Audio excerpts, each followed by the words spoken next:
경찰과 공수처, 국방부 조사본부로 구성된 공조수사본부가 윤석열 대통령에게 출석 요구서를 보냈지만 결국 불발됐습니다.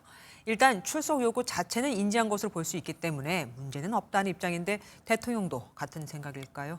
경찰청 국가수사본부에 나가 있는 취재기자 연결해보겠습니다. 장동건 기자, 공조수사본부가 윤석열 대통령에게 보낸 출석 요구서가 반송 처리됐다고요?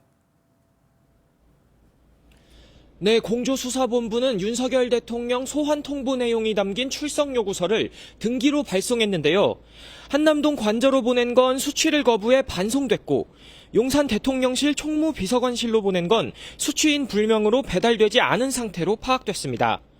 어제 공수처 수사관이 대통령실과 관저를 직접 찾아 전달하려다 실패했는데 우편 전달 역시 불발되면서 내일 윤 대통령의 공수처 출석은 사실상 무산됐습니다. 공조부는 윤 대통령이 출석 요구에 불응한 것으로 보고 내일 2차 출석 요구를 할지 결정한다는 방침입니다. 오동훈 공수처장도 국회 법제사법위원회에서 이러한 상황에 대해 그 다음 적법한 절차를 취하겠다고 말했습니다.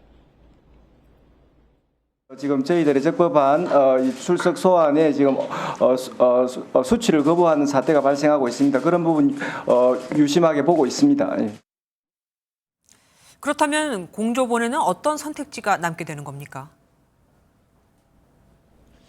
네, 윤 대통령이 계속 출석 요구에 불응하면 결국 공수처가 법원에 체포영장을 청구할 수 있다는 관측이 나옵니다. 형사소송법상 피의자가 정당한 이유 없이 출석 요구에 응하지 않으면 법원을 통해 체포영장을 발부받을 수 있기 때문입니다. 일각에서는 대통령 경호처가 물리력으로 영장 집행을 방해할 수 있다는 우려도 제기되는데요.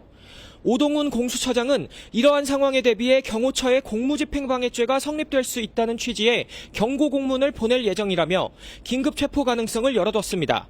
다만 검찰 역시 강제로 윤 대통령 신병 확보에 나서는 방안을 검토한다는 방침이어서 수사 경쟁은 더욱 치열해질 것으로 보입니다. 지금까지 경찰청 국가수사본부 앞에서 MBN 뉴스 장동건입니다.